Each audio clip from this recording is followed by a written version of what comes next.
आर्थिक सुधारों के जनक पूर्व प्रधानमंत्री डॉक्टर मनमोहन सिंह अब हमारे बीच नहीं रहे। पूर्व प्रधानमंत्री और कांग्रेस नेता डॉक्टर मनमोहन सिंह का 26 दिसंबर की रात निधन हो गया। उन्होंने दिल्ली की एम्स में अपनी आखिरी सांस ली। डॉक्टर मनमोहन सिंह 2004 से 2014 तक भारत के प्रधानमंत्री रहे। प्रधानमंत्री रहते हुए उन्होंने अपने कार्यकाल में कई बड़े काम किए जो देश की इकोनॉमी के लिए फायदेमंद साबित हुए।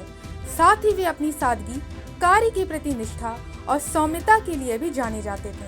अगर बात करें उनके नेटवर्थ की, तो रिपोर्ट्स के मुताबिक वे अपने पीछे करीब 15 करोड़ रुपए के आसपास की संपत्ति छोड़ गए हैं।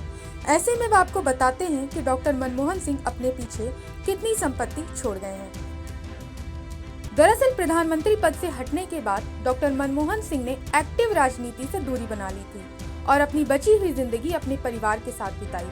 उनके परिवार में उनकी पत्नी गुरशरण कौर और 3 बेटियां हैं। डॉक्टर मनमोहन सिंह के निधन पर केंद्र सरकार ने 7 दिनों का राष्ट्रीय शोक का ऐलान किया है। साथ ही तमाम सरकारी कार्यक्रमों को रद्द कर दिया गया है। डॉक्टर मनमोहन सिंह ने बतौर आर्थिक सलाहकार पहले देश की सेवा की और इसके बाद वे देश के वित्त मंत्री और प्रधानमंत्री भी बने। डॉक्टर मनमोहन सिंह ने अपने पूरे जीवन में सादगीपूर्ण जीवन शैली अपनाई।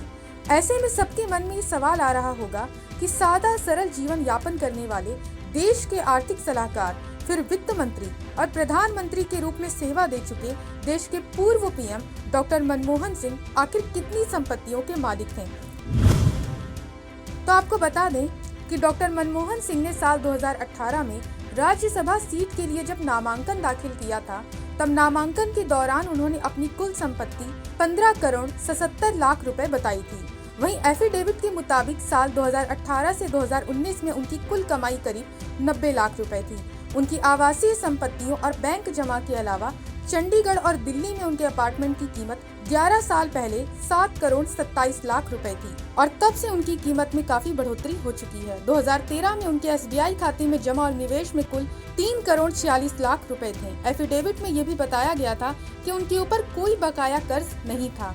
उनके पास 30,000 रुपए की नकदी और 3,46,000 रुपए के गहने थे। इसके अलावा 2013 के हलफनामे के मुताबिक पोस्टल सेविंग स्कीम में उनके पास 12,76,000 रुपए थे। चुनावी हलफनामे पर नजर डालें तो दिवंगत मनमोहन सिंह के पास करोड़ों की संपत्ति तो थी ही, लेकिन खास बात यह है कि उनके ऊपर 1 रुपया भी कर्ज नहीं था।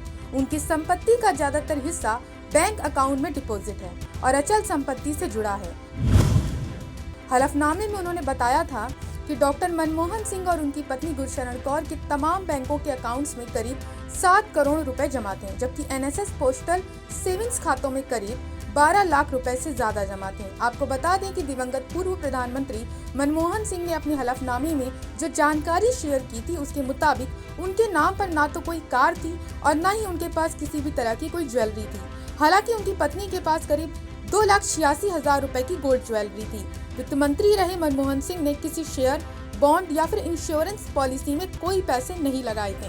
वहीं अगर अचल संपत्ति की बात करें तो डॉक्टर मनमोहन सिंह के नाम पर कोई एग्रीकल्चर लैंड या कॉमर्शियल बिल्डिंग नहीं थी, लेकिन उनके नाम पर 2 घर दर्ज थे, जिनमें एक चंडीगढ़ में था जिसकी कीमत हलफनामे में 5 करोड़ 64 लाख रुपए बताई गई थी, जबकि एक फ्लैट वसंत कुंज दिल्ली में था जिसकी कीमत 2 करोड़ 23 लाख रुपए बताई गई थी।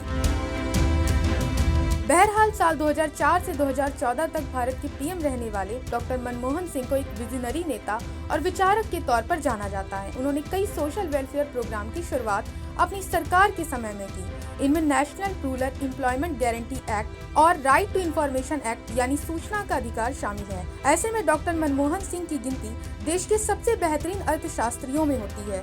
उन्होंने देश की अर्थव्यवस्था को मजबूती देने के लिए कई ऐतिहासिक कदम उठाए। उनके कार्यकाल में भारत ने वैश्विक स्तर पर आर्थिक प्रगति की नई ऊंचाइयों को छुआ।